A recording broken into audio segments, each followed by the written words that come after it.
Welcome to class number 30 और 30 number class में हम कवर करेंगे कि अमेज़ॉन की कंप्लाइंसेस क्या होती हैं और वो कंप्लाइंसेस क्यों रिक्वायर्ड होती हैं।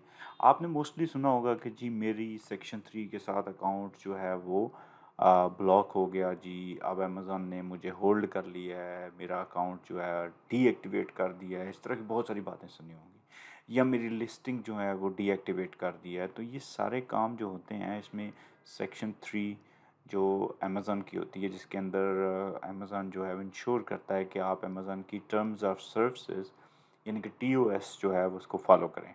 अब टीओएस का जो पार्ट ये भी होता है कि अमेज़न की तमाम पॉलिसीज़ को आप फॉलो कर रहे होते हैं और वो कंप्लाइंसेस होती हैं। अच्छा, अब कुछ कंप्लाइंसेस जो हैं वो हमने समझ लेनी है। यहाँ हो सकता है कि ये कंप्लाइंसेस आपकी कैटेगरी के साथ ना मैच करें, लेकिन आपको अंदाज़ा होना चाहिए। तो कुछ कंप्लाइंसेस बड़ी मैंडेटरी हैं, मैंने यहाँ लिख दी हैं। अगर आपकी प्रोडक्ट और कैटेगरी के लिए वो कंप्लाइंसेस इम्पोर्टेंट हैं तो स्टूडेंट्स, मेरी ऑडियंस, आपने वो कंप्लाइंसेस लाजमी करनी है। चलें, कुछ मैंने कंटेंट यहाँ डाला है, उसको पढ़ते हैं और साथ साथ मैं आपके एक्सप्लेन करता जाऊँगा। Let's define what Amazon compliances documentation is. First of, is means complying with any local, state or federal policies related to the selling of specific product. Amazon ने इनहेरिट करनी होती हैं पॉलिसीज़। अगर आप यूएसए में हैं तो अगर आप यूएसए में सेल कर रहे हैं तो यूएसए की जो स्टेट पॉलिसीज़ होती हैं, स्टेट लॉज होते हैं और जो प्रोसीजरल लॉज होते हैं और फेडरल लॉज जो होते हैं वो अमेज़ॉन ने इनहेरिट करने होते हैं और by law they have to follow it. और वो मेक श्योर करते हैं कि जो सेलर है वो भी फॉलो करे। इसी तरह अगर अमेज़न यूरोप में है तो वहाँ की जितनी कंट्रीज़ हैं, फॉर एग्ज़ाम्पल जर्मनी के सेपरेट लॉज हैं, इटली के सेपरेट हैं, यूके के सेपरेट हैं। तो अमेज़न वहाँ के लोकल लोकल लॉज जो होते हैं और उसको रिस्पेक्ट करता है और ओब्लाइज करता है कि उसको फॉलो करता है। तो वही मेक श्योर करता है कि आपने वो जो है वो फॉलो करनी है।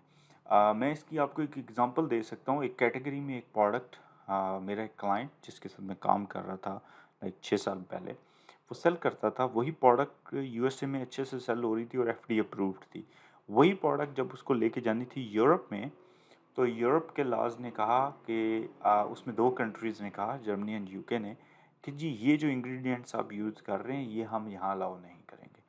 तो अमेज़न ने वहाँ वो प्रोडक्ट अलाउ ना की, तो हमें रीमैन्युफैक्चर करवाना पड़ी प्रोडक्ट। उसमें से वो दो इंग्रेडिएंट जो हैं वो सेट असाइड करने पड़े ताकि हम इन दो मार्केट प्लेसेस पे भी अपनी एक्सपेंशन कर सकें। तो ये कंप्लाइंसेस बड़ी इंपॉर्टेंट होती हैं। Additionally, seller must provide proof that their products are safe for the customer use. For example, photos and descriptions, manual and instructions, and safety usage rules, third party inspections, relevant certifications. अच्छा, ये बड़ी important चीज़ है। अगर आप ऐसी category में cell कर रहे हैं, ऐसी प्रोडक्ट सेल कर रहे हैं जिसमें आप फ़ोटोज़ के अंदर ये मेक श्योर करेंगे कि इसको यूज़ करते हुए आपने सेफ्टी मेजर्स ये लेने हैं, ये इसका मैनुअल है, ये इंस्ट्रक्शंस हैं और वो अब आपके लिए मैंडेटरी हो जाएगा, आपने वो लिखना है। Amazon requires that brands submit such document to verify product compliance. The goal is to ensure customer that they are buying safe items, but there is a slight issue. Not all sellers have aware of the documents they should submit to Amazon. तो Amazon make sure करता है कि वो documents होने चाहिए, लेकिन बहुत सारे सेलर्स को ये नहीं पता होता कि हमने कौन से डॉक्यूमेंट्स देने हैं। Here we have compiled the most relevant compliances documents for Amazon. Let's dive right into. तो मैंने ये यहाँ लिख दिए हैं। मोस्टली आप जिस इंस्टीट्यूट से या जहीं कहीं से भी कोर्स कर रहे होते हैं तो वो ये कवर नहीं करवाते। मैंने तो ये देखा है, तो मैंने इसलिए कहा कि आपके लिए मैं ऐड कर दूँ। Always review all legal requests before committing any compliance data to Amazon. तो आपने पहले चेक कर लेना है कि लीगल रिक्वायरमेंट्स क्या हैं बिफोर आप कोई डेटा अमेज़न को दें, ये ना कोई आप बहुत बड़ी मैस क्रिएट कर दें। अच्छा जी, children product certificate CPC. Let's say कि आप टॉयज़ बेच रहे हैं तो टॉयज़ में आपको सीपीसी रिक्वायर्ड है। आप ऐसा टॉय नहीं बेच सकते जो चाइल्ड सेफ्टी को नहीं देखता। अच्छा जी, प्रोडक्ट डिस्क्रिप्शन आपको जो है वो कंप्लाई करनी पड़ेगी विद अमेज़न, यानी कि जो प्रोडक्ट अमेज़न स्पेसिफाई करता है आप वैसे ही बेच सकते हैं। Safety rule for use of the item, CPC में ये भी आपने कवर करना है। Place and date of testing for the consumer safety rules as listed in the CPC. आपने ये भी बताना है कि जी ये जो प्रोडक्ट है, क्योंकि ये चाइल्ड यूज़ है, तो इसके लिए हमने जो children's CPC children's product certificate लिया है सीपीसी, उसमें जो सेफ्टी रूल्स की टेस्टिंग है वो यहाँ हुई है, स्टेट को हुई है और ऐसे हुई है। Name address and phone number of the testing laboratory, किसने टेस्ट किया ये भी आपने देखना है। Contact data of the holder of the test records, month, year, country and region of manufacturing, ये भी आपको डेटा देना पड़ेगा। And contact data of product importer and manufacturer. अच्छा, जिसने ये प्रोडक्ट इंपोर्ट की है या मैन्युफैक्चर की है उसका डेटा भी आपको देना पड़ेगा। तो ये जो चाइल्ड कैटेगरीज होती हैं जिसके अंदर बच्चों की प्रोडक्ट्स बिक रही होती हैं, बेबी प्रोडक्ट्स होती हैं, ये इतनी भी इजी नहीं होती, उसके अंदर आपने सीपीसी कंप्लायंस करनी होती है। तो ये आपने प्रोडक्ट हंटिंग में चेक कर लेना कि इस प्रोडक्ट की सीपीसी कंप्लायंस है या नहीं। और ऐसा बड़ा मसला नहीं है, सीपीसी कंप्लायंस की जा सकती है, कोई बड़ी चीज़, ऐसा बड़ा प्रॉब्लम नहीं है। एक इसका फ़ायदा ये है कि सीपीसी कंप्लाइंट अगर प्रोडक्ट है तो हर कोई नहीं बेचेगा, इसमें थोड़ी मेहनत करनी पड़ती है, तो हर कोई इसमें नहीं आएगा। अच्छा, GCC general certificate of conformity. GCC documents requires the following information, product description required है और applicable safety rules for the item वो रिक्वायर्ड है। Place and date of the testing of for the product safety rules as listed in the GCC, वही जो हमारे पास CPC में था वही यहाँ रिक्वायर्ड है। Name, address and phone numbers of the testing laboratory, और उसके बाद contact data for the holder of the test records in favour of the GCC and the month, year, country and region of manufacturing and again importer and manufacturer का data. तो GCC में भी अगर product आपकी children related नहीं है तो आप जीसीसी में भी कंप्लाई करवा सकते हैं। अच्छा जी, test reports from ISO 17025 17025 accredited labs. Amazon requires testing reports from ISO laboratories on specific items such as dietary supplements. FDA के अलावा आपको ये सर्टिफिकेशन भी रिक्वायर्ड होगी अगर आप डाइटरी सप्लीमेंट बेच रहे हैं, गमीज़ और ये सब कुछ। If that's your case, here is what you should submit.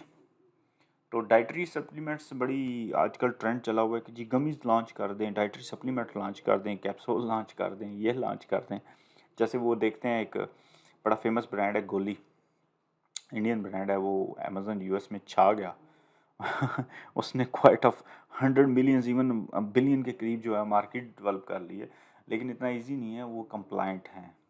इसमें आपको product description, images, make, model number, आपको मॉडल नंबर भी इसमें देना पड़ेगा। Name address of the applicant, business name of the test requester, आपने रिक्वेस्ट करना है, and proof of compliance for all sections for the relevant safety standards. Age grading for the children items, कितनी age तक इस्तेमाल किया जा सकता है। उसके बाद manufacturer's name and contact name, ये आपने ISO में सबमिट करना है।